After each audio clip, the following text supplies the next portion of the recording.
Before we dive in, a brief but important disclaimer. Made in Japan is an independent podcast co-hosted by Made in Japan and Ben Finzer, a portfolio manager at Fin Capital Management. Everything you hear on this show, including all opinions, analysis, and guest commentary, is provided solely for informational and educational purposes. Nothing on this podcast constitutes investment advice, a solicitation, or a recommendation to buy or sell any security or financial instrument. The views expressed by any host or guest are entirely their own and do not represent the positions, strategies, or views of Made in Japan or Fin Capital Management, its affiliates, its funds, or its investors. Investing carries risk, including the possible loss of principal. Past performance is not indicative of future results. Please consult a qualified financial advisor before making any investment decision. And with that, let's get into it. You had an interesting life growing up in Australia as a Japanese person, moving back to Japan and then to the US and then back to Japan again. Why don't you tell us how that experience shaped you both as a person, as an investor? Thank you for having me on the podcast. It's a pleasure. I've heard great things about it. And you can call me Masumi as well, because I've been growing up overseas. So I am made in Japan. I was born in Japan, grew up in Australia. I lived in Melbourne, Australia from 4 all the way through to university. I joined Citigroup as my first job in 2008. I joined in the Lehman crisis. I joined the credit trading desk. There I traded Japanese corporate bonds and credit default swaps when there was actually a bunch of bankruptcies in Japan. We started with Japan Airlines. There was a company called Elpida. In 2011, we also had the big earthquake where Fukushima nuclear reactor blew up. It was a very active market until probably 2013, 2014, when BOJ decided to do quantitative easing forever. What they did was not only did they buy Japanese government bonds, JGBs, they also started buying corporate credit as well. With BOJ buying corporate credit spreads basically went to nothing, as did Japanese treasuries. I didn't have so much to trade anymore. So basically I decided to move countries, and then I decided to join the US distress desk in New York. There basically I covered retail, healthcare, TMT, oil and gas, any companies that were on the verge of bankruptcy or going through bankruptcy, even post-real. And we would trade everything, right? So we would trade term loans, unsecured convertibles, post-real equity, and even bankruptcy claims on the desk. Through those 2 experiences between Japan and the US, I got a pretty good insight in trading and looking at corporate credits. Then in 2021, I decided that I want to be an activist, and I joined Dalton Investments. And since we've been very active in the Japanese activist strategy at Dalton.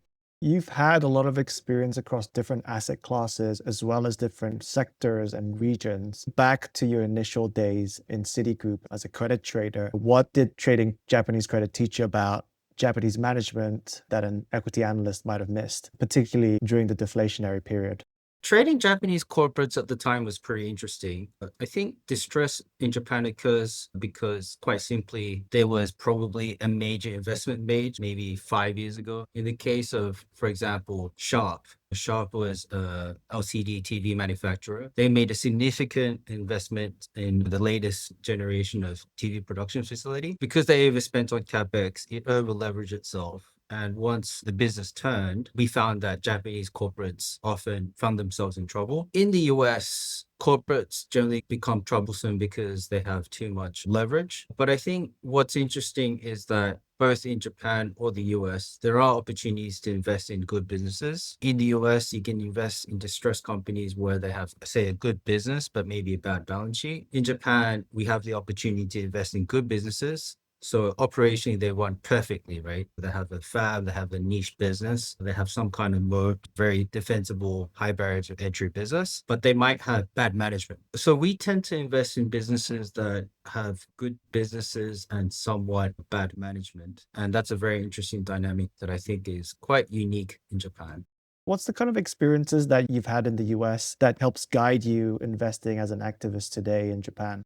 I think the experience that I had in doing US investments helps quite significantly. Investing in US distress, we quite often invest into companies that are very liquid or does not trade. In the same way, Japanese companies, sometimes as you buy a significant stake, there's no liquidity in the market. So in that way, it's a very similar market. But I think from the experience itself, when I worked in US distressed credit, because I've been trained to look at companies on a cash flow metric for my entire career, 13 years I looked at cash flow. I think it provides a very interesting ability to look at Japanese equities, because sometimes you come across these companies that trade very cheap on a cash flow metric. So if you think about valuations, right? If you use cash flow metrics such as EV to EBITDA, roughly about 40% of the market trades below 6 times EV EBITDA and provides significant protection on the downside as you make investments. And that was practically non-existent in the US market because the US market was priced more towards perfection. With the barriers of entry with language, with the barriers of entry in Japanese equities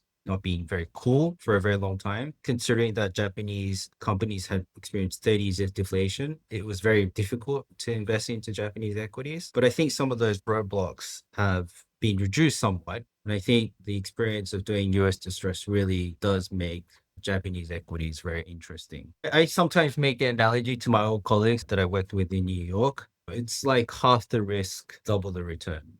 And as you moved on from New York, you started at Dalton. For the listeners, most of them would know Dalton as one of the key players in activism in Japan. But how do you describe the firm's personality? And in what ways do you think Dalton is differentiated versus other major activist funds in Japan?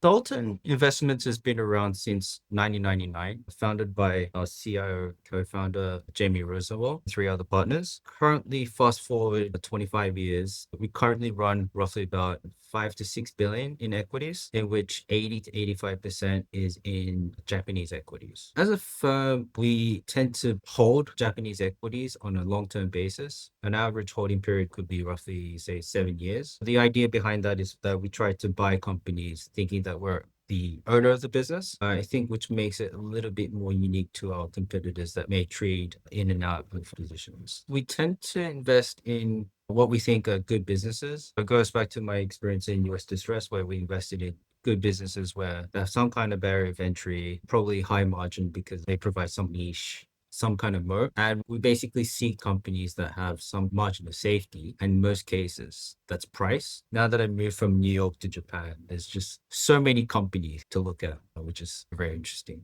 Your background was probably quite unusual compared to other members of the team. And I think across long-only firms, that crossover from credit to equity isn't always so common. Practically, are there things you focus on that most equity investors don't? And at Dalton, what is your focus? What is your day-to-day responsibility? Basically, there are 2 strategies at Dalton. Dalton long-only strategy, which has the track record of, say, 20 plus years, or even longer, I think. On top of that, there is more of an activist strategy called Nippon Active Value Fund. Nippon Active Value Fund is listed in the UK as an investment trust, and roughly it runs about $1 billion. And that's a strategy that I spent most of my time, and that is probably the strategy that has the most interesting track record as well. The strategy itself has only been around for 5 years, but we've also been driving most of the engagement efforts at Dalton. To answer your question about the transition between equities and credit, I think a lot of Japanese equity guys focus on, say, growth, growing the business, whether it's 3 or 5%. They also focus on margins and where margins go. I don't focus so much on revenue growth. Instead, I just focus on the fact whether it spits out free cash flow or not. If the company doesn't grow, if it's from a valuation perspective, because there's no perceived growth, companies usually tend to trade cheaper. But if you look at companies on a cash flow metric, I think for anyone that does credit or does look at companies on a cash flow metric, I think Japanese companies look even more compelling than any other asset class in the world. And you spoke earlier about how there's no shortage of ideas in Japan, and specifically for the Active Value Fund, how do you filter the universe? What are you specifically looking for when you look at the top of the funnel? So in Japan, there's roughly about 3,500 listed companies. On a price to book metric, there's roughly about 40% of the companies trading below 1 times price to book. But even on a cash flow metric, on an EV to EBITDA basis, roughly about 35 to 40% of companies trade below 6 times EV to EBITDA. So in terms of our investment universe, we'll probably have roughly about 12 to 1,300 companies that we can look at any given time. And then among those companies, we try to narrow that further by looking at the actual quality of the business itself. Margins also help because we can assume the quality of the business through the profitability of the business, and also looking at the shareholder registry, especially when we do engagements with the company. If you consider all those factors, I think our investment universe is probably about 200 to 300 companies. But I think we're probably still spoiled for choice because when I did US distress, there was probably like 10 active names covered by 200 funds. And Japan is 200 names that trade like a bargain. And there's probably be like 5 very big funds that play in this market. It's just the opportunity set and the participation is just completely upside down, which makes me more comfortable because it's less crowded. For the active fund where you engage with companies, how do you determine which businesses might be ripe for change versus maybe those where your efforts would fall on deaf ears? Yeah, I think at that point, once we filter for 200 to 300, I think they all look the same at some point. Margins are similar, probably business cycles are similar. Some are maybe more capex heavy than others. I think once we get to that, say 200, 300, my job is just to choose what I think is like the best 20 because we run a portfolio of say 20 to 25 names. And one of the major variables or one of the major unknowns in the Japanese market is how responsive management will be to your engagement efforts. But to mitigate some of those random factors. So sometimes other guys might engage with one CEO, one executive director, one senior director, but at a firm level, we just don't know how people think at the board level, which is basically the most important in engaging Japanese corporates. To engage Japanese companies at board level, we basically engage Japanese companies very publicly. We do maybe private engagements, but we focus much greater on public engagements because we think it's much more effective. Following on to that question, there's things you can tell management about the balance sheet, the governance, or the alignment of interest, which you guys say are your core ideas for activism. What's the hardest one to discuss with Japanese management teams? And otherwise, what's the easiest one, or what are the discussions that the Japanese management teams seem to resonate the most?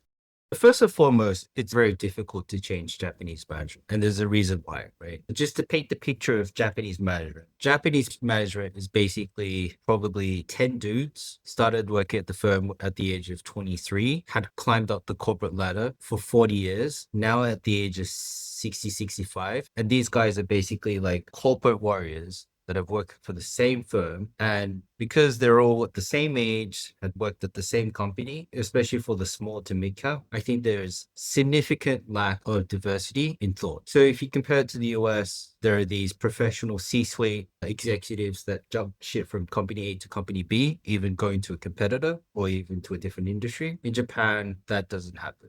Right. The analogy that I use in changing Japanese company management is like trying to change your parents. My parents have been together for 40 years. So there is no diversity of thought. My dad is just going to say, oh, mom said this. But there should be different opinion if that person had spoken to someone that's 3 meters beyond that person's radius. In the same way, corporates are very reluctant to change because these guys have stuck together for 40 years. In most cases, until the TSE reform, they're very difficult to converse with because the financial literacy for Japanese management was extremely low because they work for a manufacturer, they did purchasing, they'll be doing operations, everything but finance. These are people that you do not expect at a US corporate. These guys are very different to anything you can expect. With that in mind, how do we change these guys? Most recently, it's become much more easier to converse with Japanese management. One of the key things that TSE, the Tokyo Stock Exchange, did is that they started this price to book initiative. They said that if you're a listed company, you should aim to achieve 1 times price to book.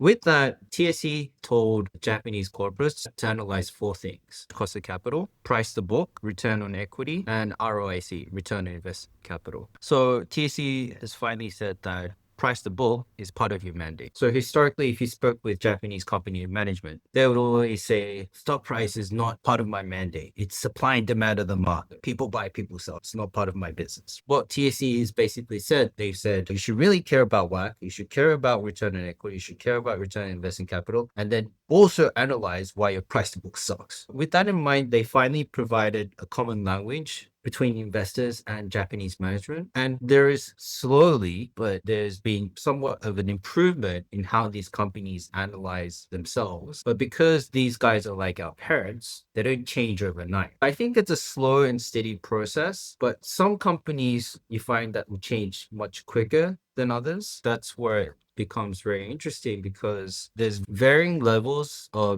success even within our fund. In most cases, it's unexpected, but because we underwrite for these companies at a very cheap level, once there is change, there's significant upside. So return on equity is a balance sheet issue, right? Return on invested capital is maybe business portfolio issue. In Japan, I think the most obvious is the lack of governance. The lack of governance basically means that in Japan in 2015, they implemented this thing called the corporate governance reform. The corporate governance reform basically asks some companies to do certain things, among those to increase the amount of independent directors at the board level. More than 10 years ago, I think the request was maybe one board of director. It went to 2, and now it's 1/3. This is not a mandate. This is only a guideline. In the US, you have to be majority independent directors. So there is a significant lack of governance in Japan because there's only 1/3 of the board that is independent. In a way, Japanese corporate executives who have stuck around for 40 years can do whatever they want. Said another way, if you can change and improve governance, I think all Japanese companies would increase in corporate value. The biggest focus that I have today is not just balance sheet. I think changing governance of corporate Japan is probably the most important, especially as these companies sit on a significant amount of cash, also assisted by 30 years of deflation. And because these guys have all experienced deflation, they don't know anything else.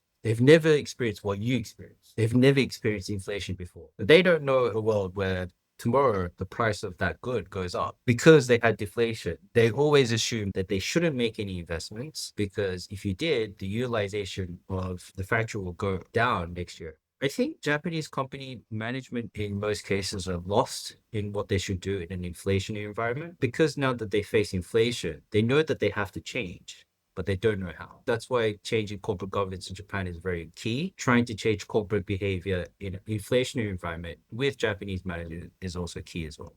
That's a really interesting conversation, especially about how difficult it is to convince the management teams of Japan after they've been in an environment that didn't welcome any governance change for so long. In our previous conversations, you've also mentioned quite a few other hurdles that don't get talked about as much, but it really goes against a lot of activist campaigns. Whether it's law firms or brokers, these are other actors with hidden incentives. Tell us why those have been relatively under-discussed and why they are underrated hurdles to activist investing in Japan. Historically, Japanese company management has been protected in many ways. So the first line of defense for these Japanese corporates is basically no governance, no independent directors, so the companies can do whatever they want. The second part is that in Japan, there's an issue with cross-shareholding. So basically, one company would own shares in another company. Sometimes you have cases where 50% of the shareholder registry is flooded with other corporates. But even if the company traded at negative enterprise value, which happens in Japan, believe it or not, there is still a significant chance of losing money if it trades cheap. And I think we've all been through that. That is traditionally called the value trap. We've all been there. No one should deny that they've not been there. And the third part is historically in Japan, there's not been a market for control. In the US, if there's a listed company, if you paid a 30-40% premium due to Revlon duty, the board would basically have the duty to consider the bid. But historically in Japan, previous to the change in M&A guideline in 2023, Japanese company management can receive an offer letter to buy out the company. Japanese management can look at the letter and just throw it in the bid and not even mention it to the board. That was possible until 2023, where METI, the Japanese Ministry of Economics and Trade, said that if you receive a bid of your company and if the bid is real, the company would have to create a special independent committee that consists of external directors to actually consider whether the bid is good or not. Now that there's finally a market for control, we think that there will be more M&A activity, more go privates over the long term. But as we discussed, because Japanese management are basically like our parents, 60, 70 years old, doesn't want to change, they do hire these legal advisors that try to put forward some poison pills. So there are bad actors that are more short term. They want to make a quick buck, by telling these 70-year-olds that there's a way to avoid getting bought out. I think it's actually very similar to probably in the US in the late 80s and early 90s. But practically, we all know that poison pills don't really work. They're only a mechanism to buy time, but not a way to actually avoid the bid itself. But we're still a very undeveloped market in comparison to the US. So there's probably going to be more cases where there is a poison pill, but maybe a bid against a company. I believe that there will be a very interesting market that would unlock value through the change in corporate control. One battle, let's say, for activism in Japan is also partially to do with marketing and how you brand it as an activist investor. In the past, being an activist meant people used to call them vulture funds. It was almost portrayed as this evil thing. And I do think that this has been an issue when it comes to doing more activism in Japan. How have you seen that on the ground as a personal experience? And how do you see that improving, or how has that evolved over the last few years? Historically, activists in Japan, especially 20 years ago, were seen as vultures, greenmailers, and that narrative had occurred for the last 20 years. I think with the TC saying that you shouldn't focus on these four things, WACC, price to book, ROE, ROIC. I think there's a lot of now engagement funds and also activists basically trumping the TC initiative. It's becoming much more difficult to label activists as vultures when the TSE itself is the biggest and greatest activist in the Japanese market. I currently work at Dalton, and at Nippon Active Value Fund and also at Dalton, we basically engage with, say, 50 companies, but TSE actually sends a letter to 3,500 companies. So these guys are the biggest activists in changing corporate Japan. We're just like a little follow-on effect, as we basically try to do more at a specific company level. I think there is less of that narrative, but there are also admittedly some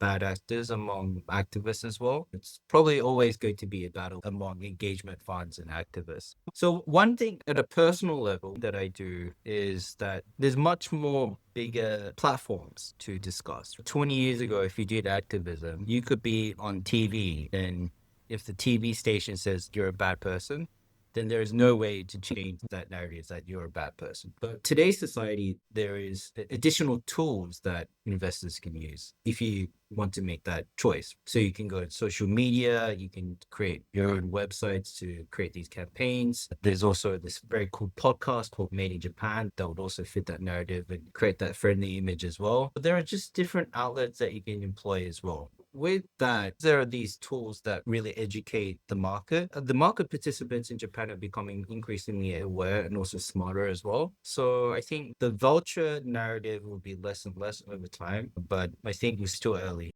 I think many activist investors in Japan do not take board seats, and you have, and Dalton has a long history of participating in boards. I think it would be interesting if you could paint us a picture of the workings of boards in corporate Japan today. When you join a board, do you have a playbook that you try to implement to drive this change? If you have any stories that you can share that illustrate these points, I think that would be really interesting to hear. So at a personal level, I've only joined one board so far. I actually joined the board as an internal director. So far, the experience has been fantastic. CEO is talented. The executive team is very good. We've had no issues. And the experience so far of being on the Japanese board is very positive because we're not ultimately fighting against the company. But I do think in most cases, it'll be a struggle because it goes back to the same narrative where you might have a board of, say, 10 seats, 3 external, 7 are internal. And no matter how much noise you make as an external director, if you're just one of the 3 of external, but 1 out of 10 of the board, it will be a pretty difficult slug in trying to change things at the board level. So we also try to send, in some cases, maybe more external directors, not just 1, but maybe 2 if we think it's necessary. But I think once we achieve a seat on the board, I still think it's a pretty difficult slug in trying to change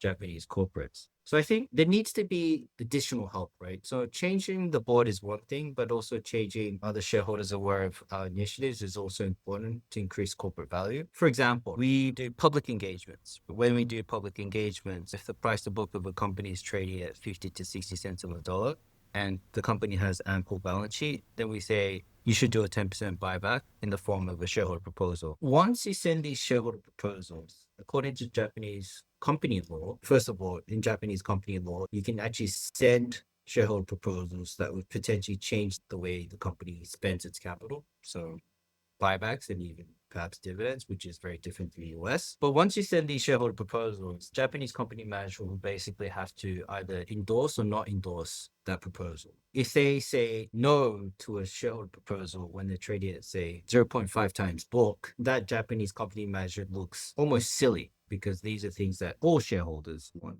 Sometimes we've found that the board dynamic is not that simple. Sometimes there are people that want change. There might be, say, 4 people that want change and 6 people that don't want change. But as we make these public engagements and public proposals, sometimes we can flip the 4v6 to 6v4. And once we flip that 4v6 to 6v4, we can actually change the company, not just the board, but at the corporate level. And that also contributes to significant upside as well. What I'm trying to say, I guess, is you don't know if you can change these companies because there's just so many companies and so many interesting characters at the board level. You just never know precisely the board dynamic. But if you engage and push these companies enough at a public level and continue engaging with them every single year, then you can increase the probabilities to change Japanese corporates. And it goes back to my key point before, is that if you can improve governance in Japanese companies, in most cases, the stock price will probably double or triple to where it is trading overnight.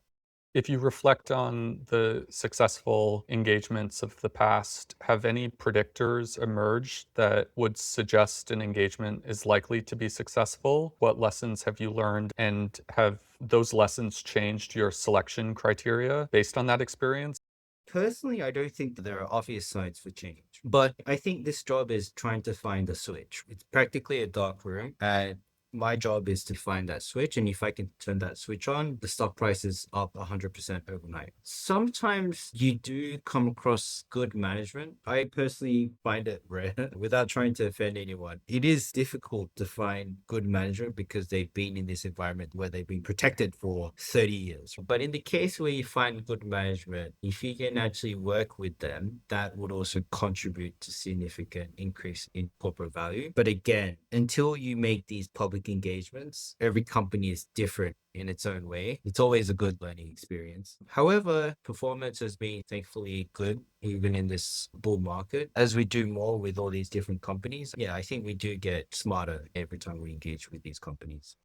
In a typical activist campaign, sometimes you win, sometimes you lose. Sometimes it's also the case that an activist investor would propose the company to do certain things, take certain actions. And at a public level, they say, no, thank you, or they reject the proposal. But at the same time, they might actually start doing buybacks or start improving capital returns without really giving much credit to the activists. It's also the case that with a reputable name like Dalton nowadays, simply being invested in a particular company helps boost the stock price in anticipation of positive changes. My question is, what do activists, or what should activists consider as a win for them, in the sense that sometimes the returns are realized before the changes are made, and sometimes the changes are made without much credit to the activists that have been pushing for that change? Curious to hear what your opinion is around there.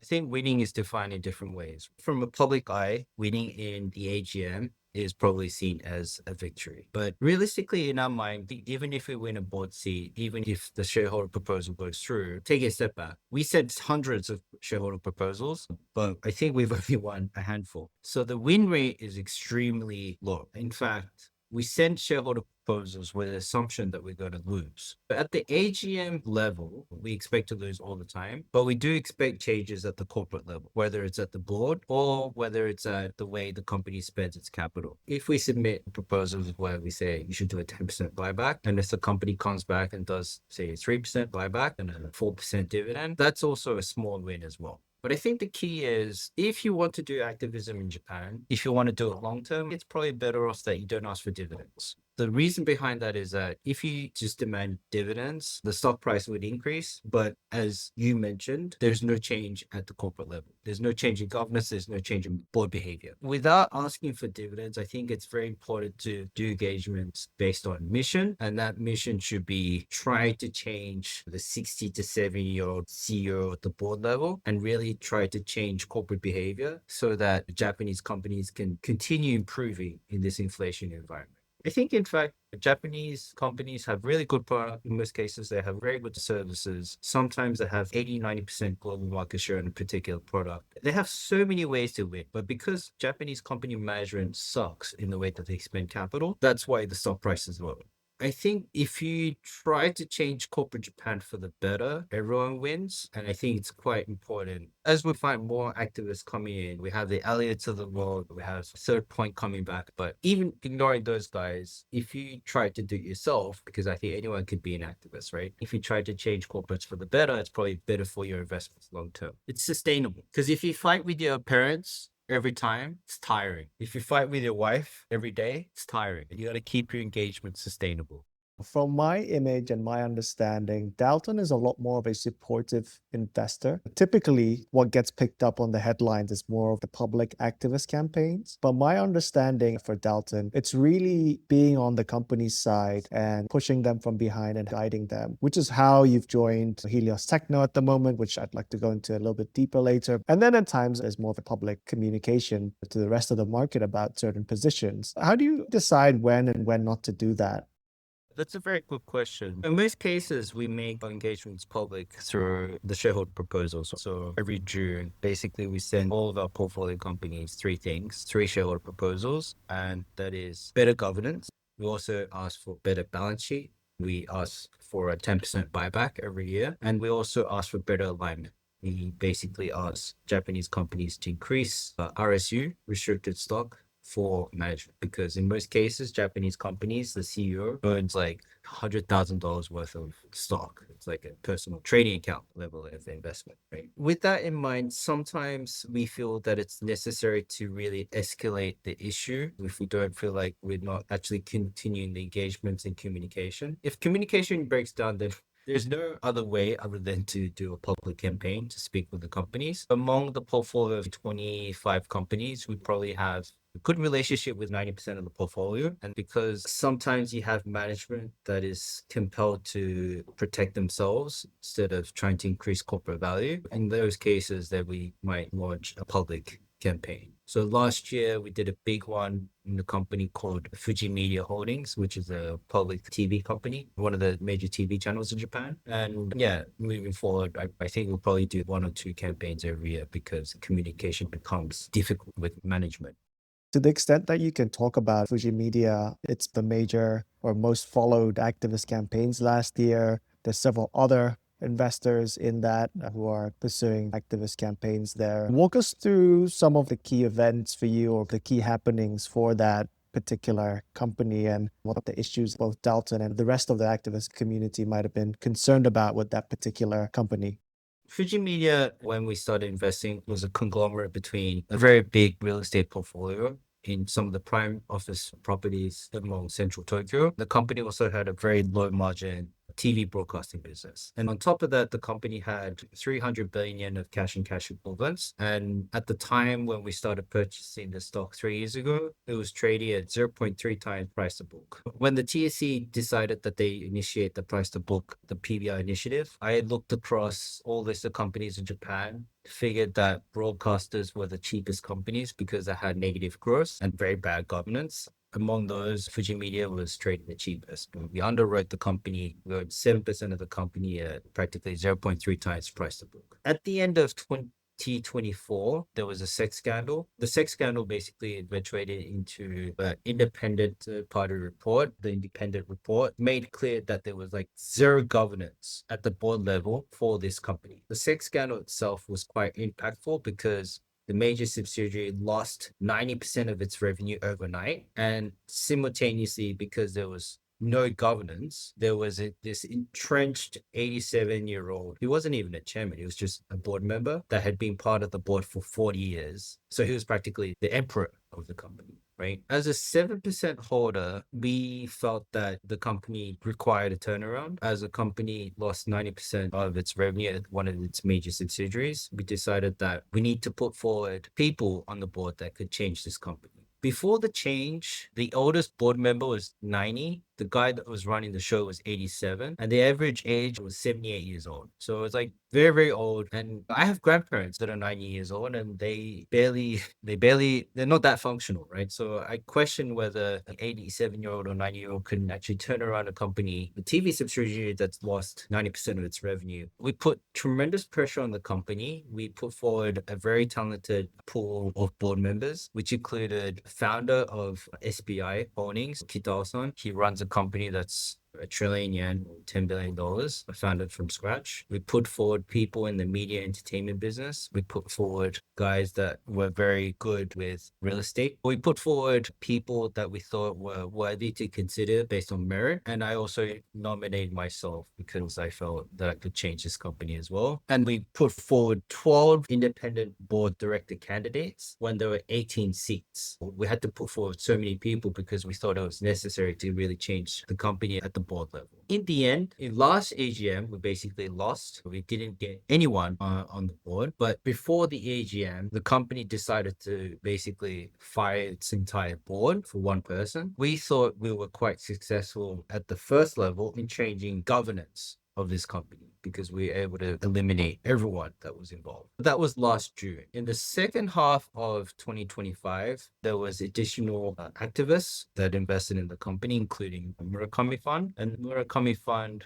as part of our campaign as well, we said that they should really spin off or get rid of the real estate business because real estate's a low returning business, capital intensive, eats up balance sheet for no reason, return profile is only 3 or 4%. We said that they should get rid of real estate and really focus on managing the balance sheet better and also the media business. I think that also resonated with Murakami Fund. So then he was also asking practically for the same thing and saying that they should really get rid of the real estate business. Fast forward January or February this year, the company has finally decided that they would sell its real estate business. The company did a mega buyback where they decided to buy 1/3 of the outstanding stock because they have such a big balance sheet where they could just do a 33% buyback overnight. So I think that was a very interesting case where it showed the company was very cheap on a valuation metric because it practically had no governance. It was basically supporting this very aging board, but through this scandal, we were able to change, the board significantly. And finally, the company has decided to actually focus on its media business. And obviously, media in Japan is very strong, right? Top 10 IPs in the world are created by Japanese content providers, whether it's Mario, Pokemon, and Hello Kitty. So if the company really decided to focus on its media and content business, then I think it still has potential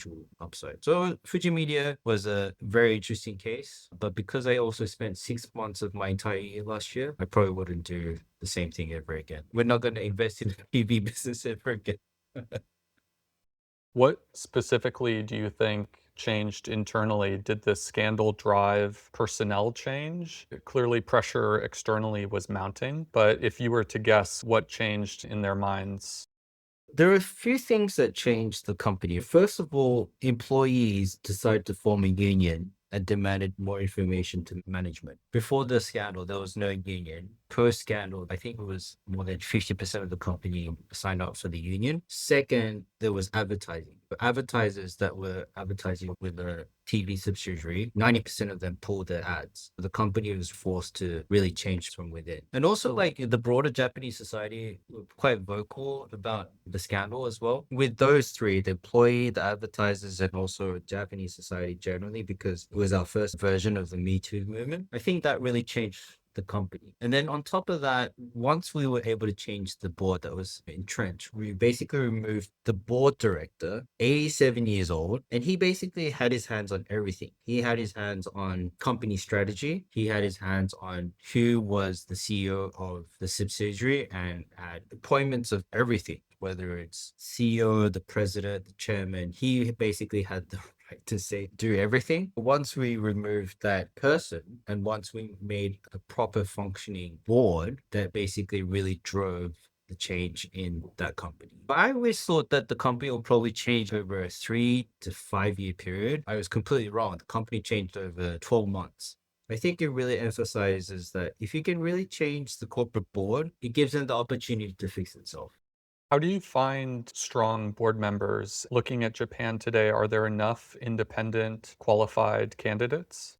Historically, it's said that the Japanese board candidate, the bench, is quite low. I think some of it is true, some of it is untrue. There's 3,500 listed companies. They say if there's 10 board seats for all these companies, you only need 35,000 talented people, right? So in reality, it's not too much. Also, historically, there are these people that had been senior members of Japanese companies. There are these like corporate warriors that had been working for the same company for 40 years. Sometimes these corporate warriors didn't like what they saw. They feel like they were actually want to make the change at an external director level. That's something that's really positive that's occurring at the moment. We have inbounds coming from that. Another level is that in Japan, investment bankers, the guys that work in JP Morgan, Citi, Morgan Stanley, Goldman, those guys are mostly retired, but they're also trying to make comeback in changing corporate Japan as well. And not just the foreign Wall Street guys, but also the guys that had climbed the corporate ladder in Japanese banks. They also have experienced the Japan where it has 30 years of no growth. It's all quite known that it's probably like common language that we probably failed for 30 years, but we can't fail as a country for another 30 years. I think there's enough people to fill in 35,000 seats with those talented and motivated people. But I think at a board level, in most Japanese companies, there's a lack of companies that have a proper nomination committee. Nomination committees are places where they will nominate the chairman or the CEO of the company. In my experience, as we uncover some of these companies where there's chairmen and CEOs with long tenures, I think the nomination committee probably doesn't work for some of these companies. So that probably needs to be fixed. So if you want to fix the nomination committee, again, it goes back to we need to fix the board. To fix the board, we need better governance. This all stems through improved governance. And once governance is improved, we can really change the composition of those 35,000 seats.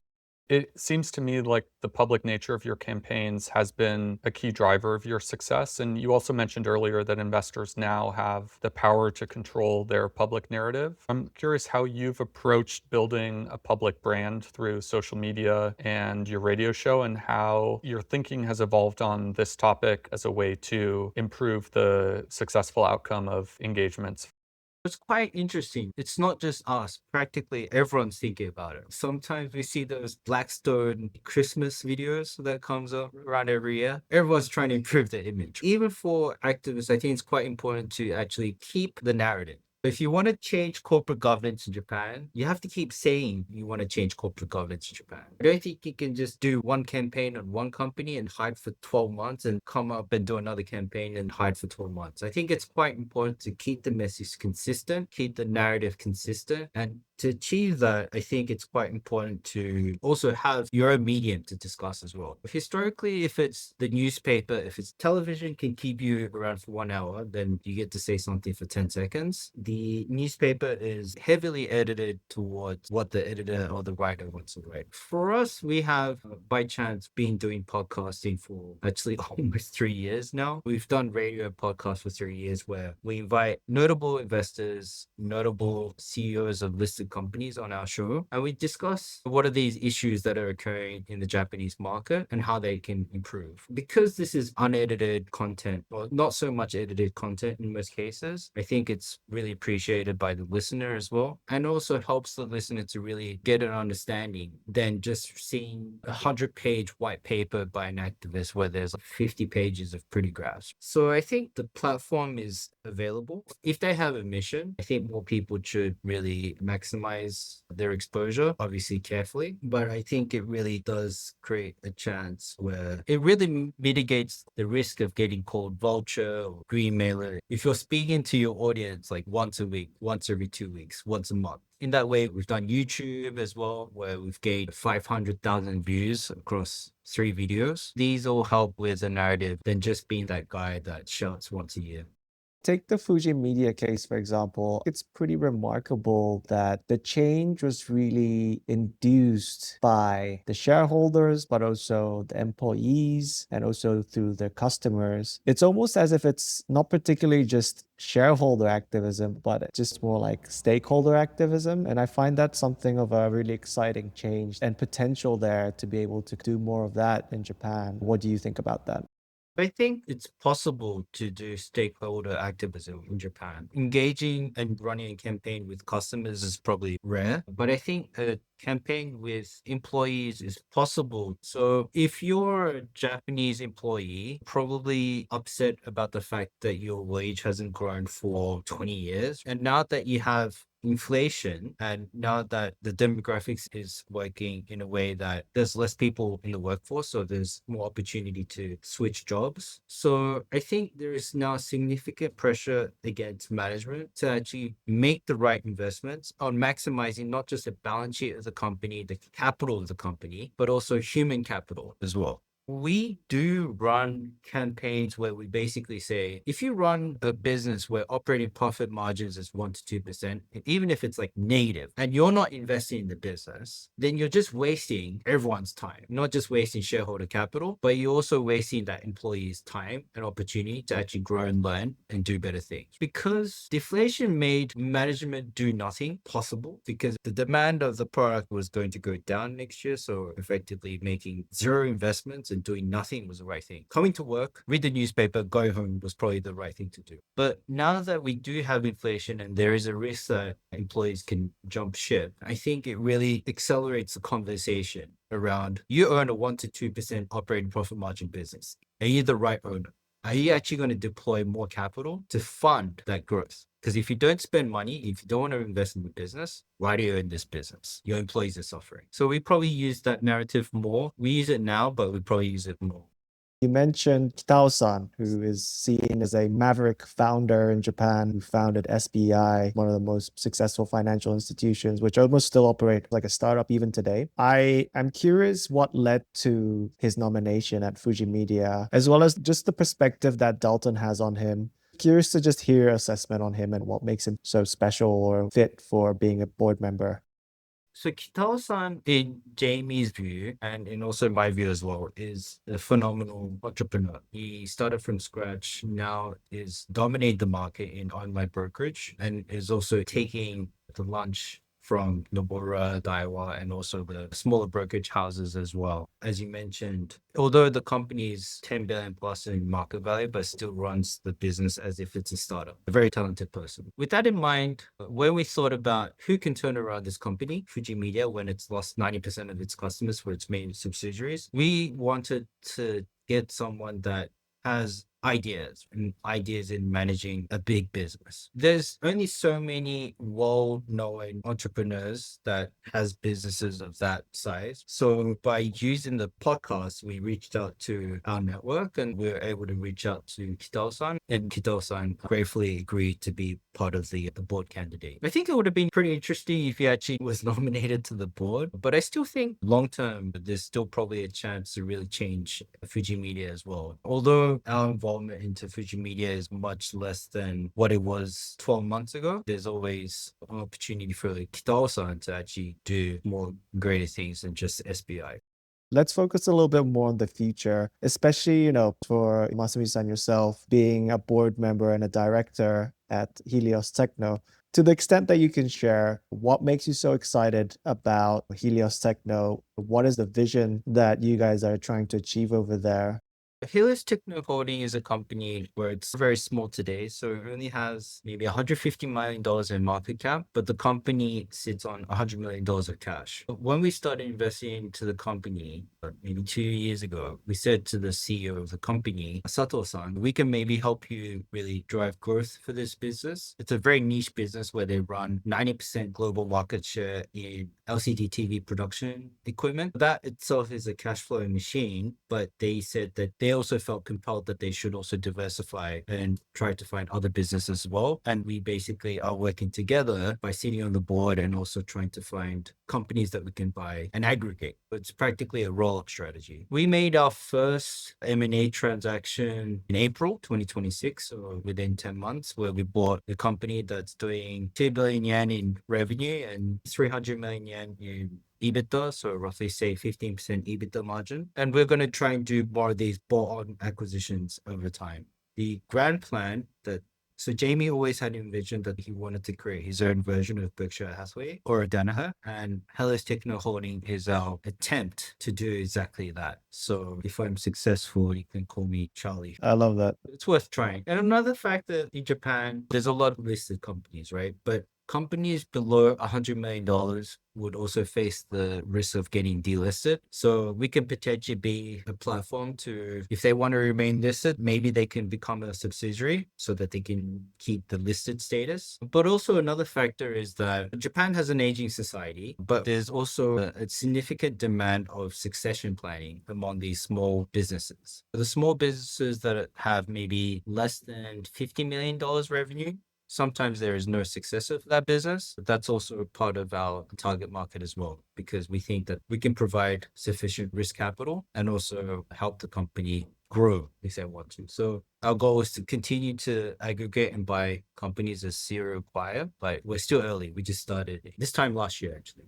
Yeah, it seems like you're in a good position to be able to do that, not just because of the current environment, but being part of a listed company. And also your acumen as an investor provides a lot of credibility when you approach these owners. I'm definitely rooting for you and excited to see what's to come.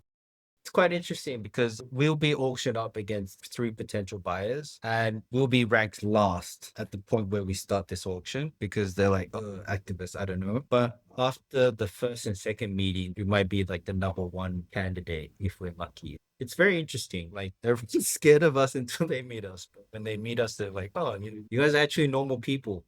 Japan is clearly famous for having highly fragmented industries, and I'm curious what you learned about M&A through this experience, and is the opportunity as rich as it appears from the perspective of foreign investors that look at these industries?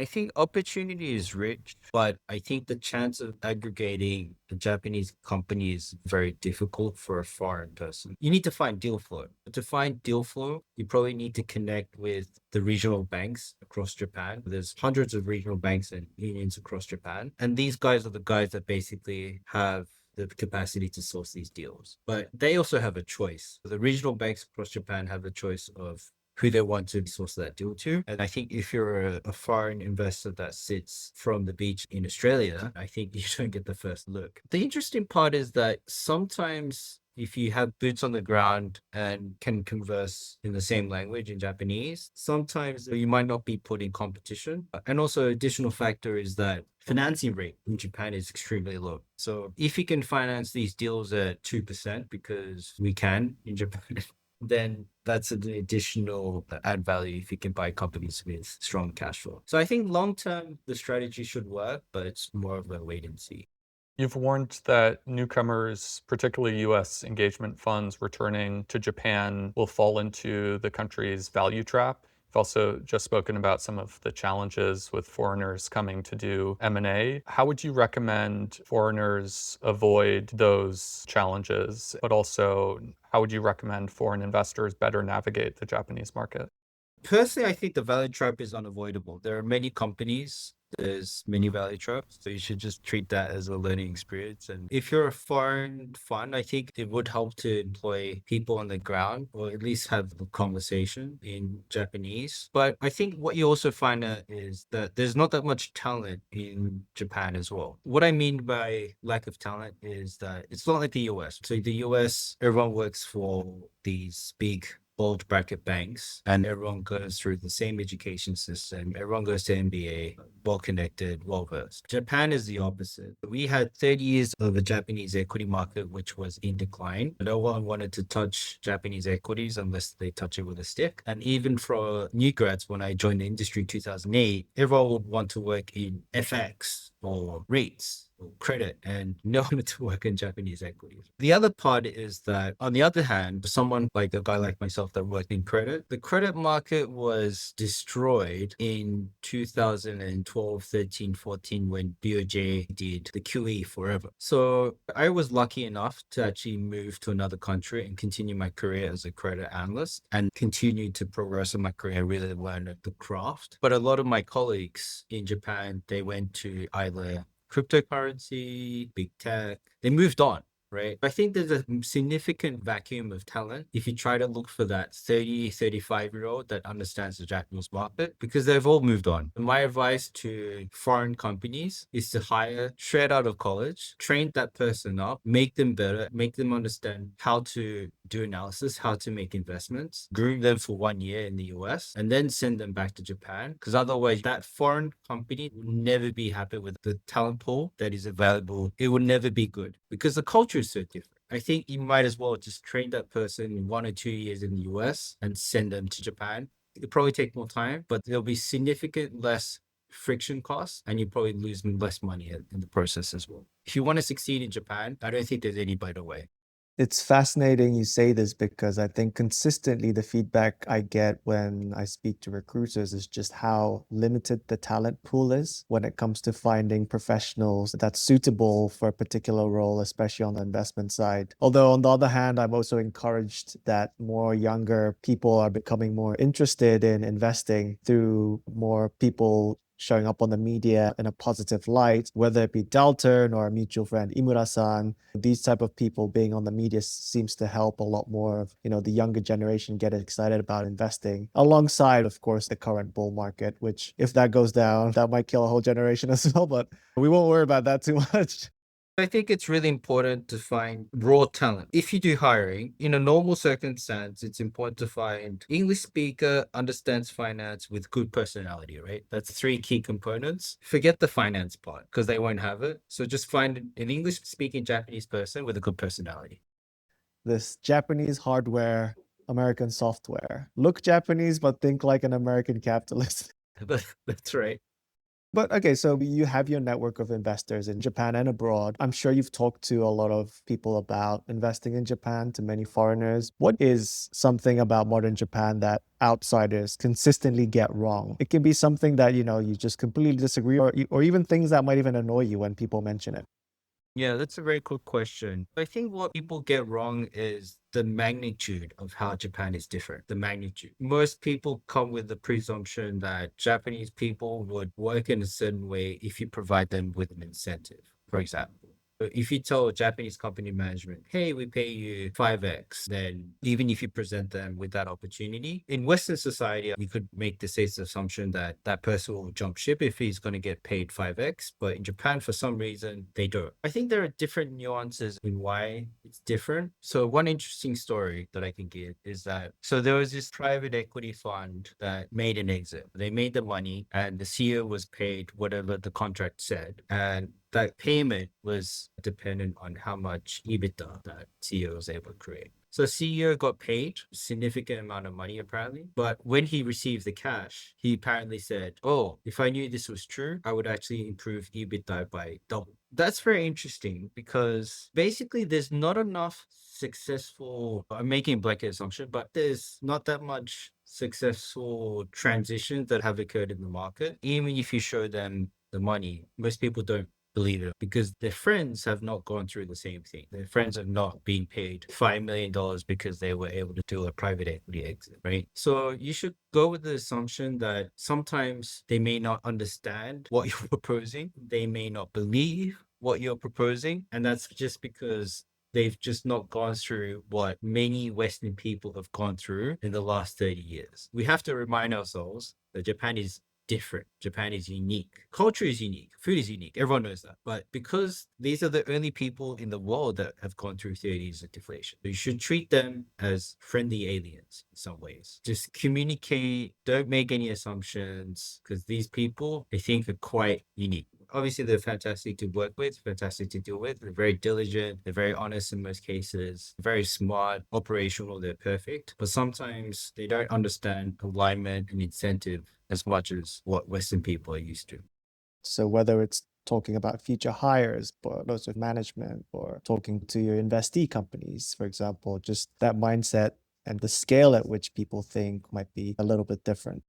Final question, which we always like to ask our guests, and this is completely unrelated to investing, so I hope you prepared something good. What's your favorite thing to do in Japan that you wish more people knew about? This can be a specific place to eat, or an area to visit, or things to do. It can be as complicated or as simple as you wish. My favorite thing in Japan, go to the Tsukiji fish market. And at the Tsukiji fish market, there are these different things, right? You can get fatty tuna, medium fatty tuna. So there is these certain shops that sells the neck of tuna. If you ever have the opportunity to go to Tsukiji, if your trip is somehow combined with a barbecue grill, go and buy the tuna neck and grill it with salt. It is the best tasting food. And this tuna neck, I think a kilo is probably like 1,000 yen, but it's $6, but it's fantastic. So come to Japan, bring your own grill, bring your own charcoal, and just grill that tuna neck. What's it called in Japanese? What do you ask for at the stores? It's called kama, Kama. Sounds good. Well, Masumi-san, thank you so much for this incredible conversation. I had so much fun just talking to you and just hearing all the stories. Honestly, we were muted, but Ben and I were both laughing at some of the things you were saying. So yeah, thanks again for the great interview. Thank you. Thanks for the opportunity. Just don't forget the grilled tuna neck.